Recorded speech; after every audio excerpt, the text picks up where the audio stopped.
നിയമസഭാ തെരഞ്ഞെടുപ്പിൽ കളം പിടിക്കാൻ മുന്നണികൾ തയ്യാറെടുക്കുകയാണ്. ഭരണം നിലനിർത്താൻ CPM കളം മെനയുമ്പോൾ തദ്ദേശത്തിലെ തിളക്കമേറിയ വിജയം ആവർത്തിക്കാനാണ് UDFന്റെ നീക്കം. ക്രൈസ്തവ വോട്ട് ബാങ്ക് ലക്ഷ്യമിട്ടുള്ള BJPയുടെ മിഷൻ 2026 ഫലം കാണുമോ? കളത്തിൽ മുന്നണികൾ ഒളിപ്പിച്ചു വെച്ചിരിക്കുന്ന സസ്പെൻസ് സ്ഥാനാർത്ഥികൾ ആരൊക്കെ? റിപ്പോർട്ട് ഇലക്ഷൻ ലൈവത്തോണിലേക്ക് സ്വാഗതം.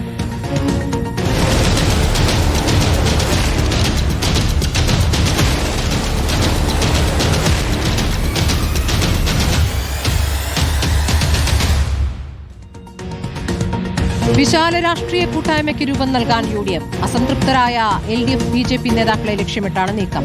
മറ്റു പാർട്ടികളിലെ ജനപിന്തുണയുള്ള അവഗണിക്കപ്പെട്ട നേതാക്കളെയാണ് ലക്ഷ്യമിടുന്നത്. ജനപ്രീതിയുള്ള സിനിമാ സാംസ്കാരിക മേഖലകളിലെ പ്രമുഖരെയും ഒപ്പം നിർത്താൻ ശ്രമമുണ്ടാകും. പ്രതിപക്ഷ നേതാവ് VD സതീശനാണ് രഹസ്യ ചർച്ചകൾക്ക് നേതൃത്വം നൽകുന്നത്. റോഷിപാൽ വിവരങ്ങളുമായി. റോഷിപാൽ, ഇപ്പോൾ UDFൽ വിസ്മയമുണ്ടാകും എന്നാണല്ലോ പ്രതിപക്ഷ നേതാവ് പറഞ്ഞത്. അത് സ്ഥാനാർത്ഥികളുടെ കാര്യത്തിൽ കൂടിയാണോ? പ്രതീക്ഷിക്കാത്ത തരത്തിലുള്ള സെലിബ്രിറ്റികൾ സ്ഥാനാർത്ഥികളാകുന്ന കാഴ്ചയും ചില മണ്ഡലങ്ങളിലും കാണാം എന്നാണോ നമുക്കറിയാനാകുന്നത്?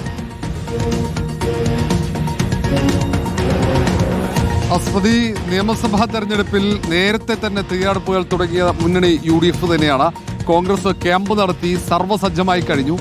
വിസ്മയിപ്പിക്കുന്ന തരത്തിലുള്ള മുന്നണി വിപുലീകരണമാണ് UDF ലക്ഷ്യമിടുന്നത്. അത് LDFിലെ ഏതെങ്കിലും ഘടകകക്ഷി UDFിലേക്ക് കൊണ്ടുവരുന്നതിനപ്പുറത്തേക്ക് പ്രധാനപ്പെട്ട CPMലെയും CPIയിലെയും BJPയിലെയും ഒക്കെ നേതാക്കളെ, അസംതൃപ്തരായ UDFന്റെ ആശയത്തിനെ പിന്തുണയ്ക്കുന്നവരെ UDFിലേക്ക് എത്തിക്കുക എന്ന വലിയ ദൗത്യമാണ് നേതാക്കൾ ഏറ്റെടുക്കുന്നത്. VD സതീശൻ പല നേതാക്കളുമായൊക്കെ ആശയവിനിമയം നടത്തുന്നുണ്ട്.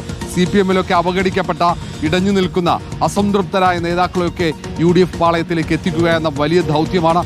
അതിൽ ജനകീയരായ നല്ല പ്രതിച്ഛായയുള്ള നേതാക്കളെ തെരഞ്ഞെടുപ്പിൽ മികച്ച മണ്ഡലങ്ങളിൽ ജനവിധി നേടിക്കുക എന്ന ഒരു നീക്കം കൂടി ഉണ്ട് ഇതിന് പിന്നിൽ.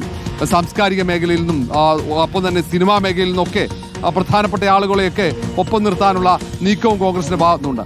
പല മണ്ഡലങ്ങളിലും സാംസ്കാരിക പ്രമുഖരും സിനിമാ പ്രവർത്തകരുമൊക്കെ സർപ്രൈസ് സ്ഥാനാർത്ഥികളായി എത്തുമെന്ന കാര്യത്തിൽ ഒരു സംശയവുമില്ല. ഞെട്ടിക്കുന്ന തരത്തിലുള്ള സ്ഥാനാർത്ഥി പട്ടികയായിരിക്കും UDFന്റേത് എന്നാണ് കോൺഗ്രസ് നേതാക്കൾ വിശദീകരിക്കുന്നത്. അതിനുള്ള രഹസ്യ നീക്കങ്ങൾ വളരെ നേരത്തെ തന്നെ തുടങ്ങിക്കഴിഞ്ഞു. LDFിലെ ഒരു പ്രധാനപ്പെട്ട ഘടകകക്ഷി അവസാന ഘട്ടത്തിൽ UDFന്റെ ഭാഗമാകുമെന്നടക്കം കോൺഗ്രസ് നേതൃത്വം പറയുന്നുണ്ട്. ഏതായാലും അതിൻ്റെ ചർച്ചകൾ പുരോഗമിക്കുകയാണ്.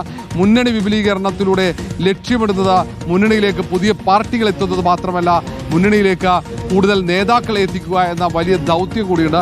ഒരു വിശാല പ്ലാറ്റ്ഫോമാണ് ലക്ഷ്യമിടുന്നത്. വലിയൊരു കൂട്ടായ്മ കൂടിയാണ് UDFിലൂടെ ലക്ഷ്യമിടുന്നത് എന്നാണ് കോൺഗ്രസിന്റെ UDFിന്റെ നേതാക്കൾ പറയുന്നത്. പ്രതിപക്ഷ നേതാവ് VD സതീശൻ തന്നെ വാർത്താ സമ്മേളനത്തിൽ ഈ കാര്യം വ്യക്തമാക്കിയതാണ്. ഏതായാലും ഏറെ വൈകാതെ തന്നെ ഓരോ നേതാക്കളും UDF പാളയത്തിലേക്ക് എത്തിത്തുടങ്ങുമെന്നാണ് അറിയാൻ കഴിയുന്നത്. ഫെബ്രുവരി ആദ്യവാരം സ്ഥാനാർത്ഥി പട്ടിക പ്രഖ്യാപിക്കാൻ ലക്ഷ്യമിട്ട് അതിൻ്റെ പ്രാരംഭ പ്രവർത്തനങ്ങൾ ആരംഭിക്കുകയും ചെയ്തു. സ്ക്രീനിംഗ് കമ്മിറ്റി അംഗങ്ങൾ ഏറെ വൈകാതെ കേരളത്തിലേക്ക് എത്തിച്ചേരും. അവർ യോഗം ചേർന്ന് മാനദണ്ഡങ്ങൾക്ക് രൂപം നൽകും. നിലവിൽ വിജയസാധ്യത മാനദണ്ഡമാക്കിയാണ് സ്ഥാനാർത്ഥി നിർണയത്തിലേക്ക് കടക്കുക. LDF കുത്തകയാക്കി വെച്ചിരിക്കുന്ന മണ്ഡലങ്ങൾ തിരിച്ചുപിടിക്കാൻ വേണ്ടിയാണ് സർപ്രൈസ് സ്ഥാനാർത്ഥികളെ ഇറക്കാനുള്ള കോൺഗ്രസ് നേതൃത്വം എത്തുന്നത്. ഏതായാലും അതിന്റെ ചർച്ചകൾ